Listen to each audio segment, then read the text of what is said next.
Kehadiran Kevin Dix menjadi topik hangat di kalangan fans Borussia Mönchengladbach. Mereka terkejut dan kagum dengan rekrutan baru timnya. Pasalnya, ini adalah pertama kalinya seorang pemain Indonesia bergabung dengan klub Bundesliga. Bek serbabisa timnas Indonesia itu bakal menjadi bagian penting mereka per musim 2025-2026. Kevin Dix telah merampungkan tes medis di Borussia dan resmi diperkenalkan untuk bergabung pada Juli 2025. Bek timnas Indonesia itu dikontrak hingga 30 Juni 2030. Direktur olahraga Borussia Mönchengladbach, Roland Virkus, mengatakan bahwa Kevin Dix akan jadi bagian integral tim untuk musim depan karena memiliki kemampuan bermain yang bagus dan serbabisa. Kevin adalah pemain bertahan yang berpengalaman dan serbabisa, yang dapat bermain di semua posisi di pertahanan, tengah, kiri, atau kanan, kata Roland Virkus, direktur olahraga Borussia. Dia membuat kami lebih fleksibel di pertahanan. Selain itu, dia adalah orang yang sangat baik yang tahu persis apa yang dia inginkan.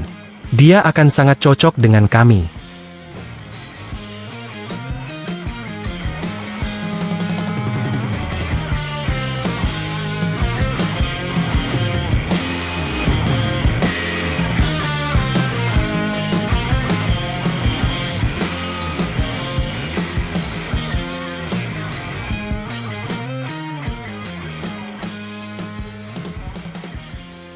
Kehadiran Kevin Dix menjadi pembahasan hangat di kalangan fans Borussia Mönchengladbach.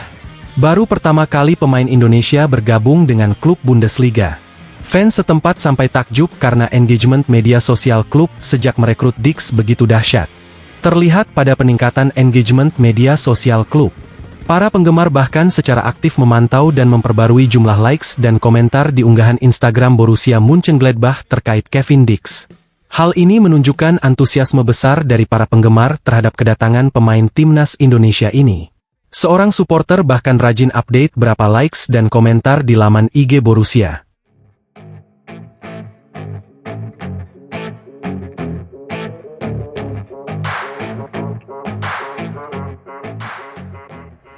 Bergabungnya Kevin Dix ke Borussia Mönchengladbach tidak hanya memberikan keuntungan bagi tim, tetapi juga menjadi daya tarik baru bagi Bundesliga. Kehadiran pemain Indonesia pertama di kompetisi tersebut diharapkan dapat menarik perhatian lebih banyak penggemar dari Asia, khususnya Indonesia.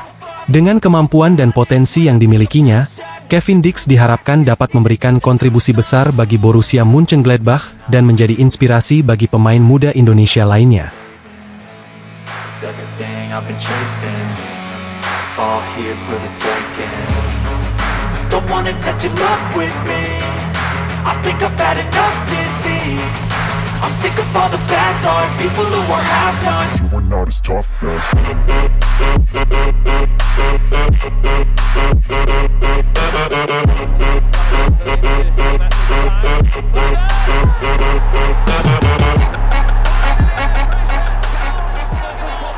Fakta unik Tony Popovic, pelatih Australia yang pernah berduel dengan Patrick Kluivert sebagai pemain.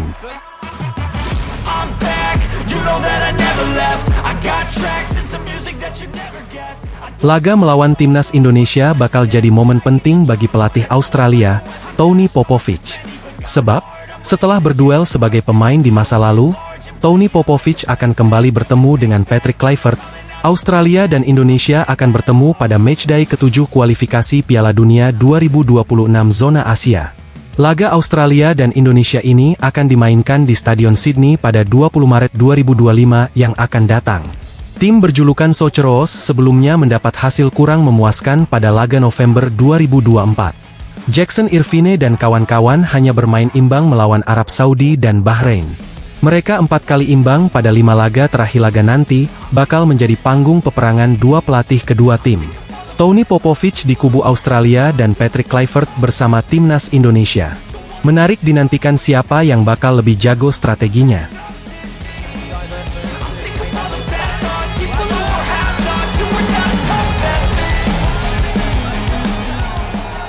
Tony Popovich dan Patrick Kluivert ternyata pernah berduel dalam pertandingan di Liga Inggris. Tepatnya pada musim 2004-2005. Kala itu Popovich menjadi pemain Crystal Palace, sedangkan Kluivert menjadi bomber Newcastle United. Menariknya, Kluivert yang menjadi pemenang dalam pertandingan pada 20 November 2004 di Selhurst Park, markas Crystal Palace. Kluivert mencetak 1 dari 2 gol kemenangan The Magpies kala itu.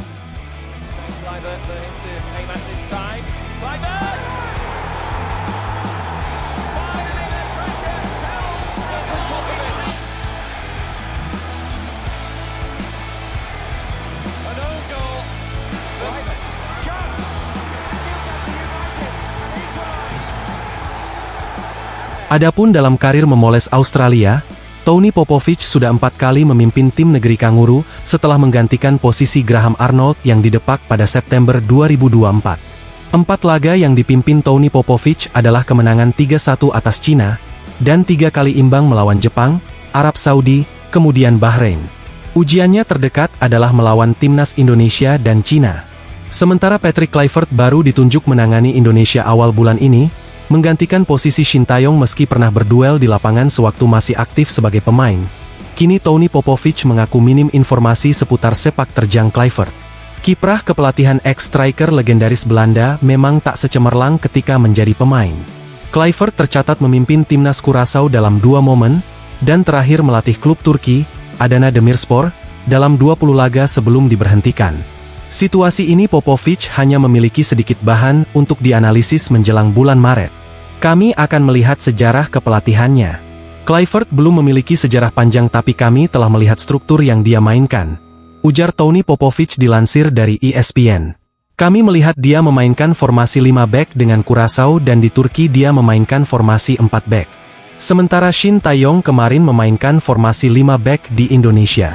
Asisten Kluivert, Alex Pastoor selalu memainkan formasi 3 back di klub yang dilatihnya, lanjut Popovich. Dengan minimnya informasi tentang taktik Patrick Kluivert, Tony Popovich harus menyiapkan strategi yang jitu. Mampukah ia membaca permainan sang lawan dan memanfaatkan celah untuk meraih kemenangan? Pertandingan ini akan menjadi ujian sesungguhnya bagi kemampuan adaptasi Popovich.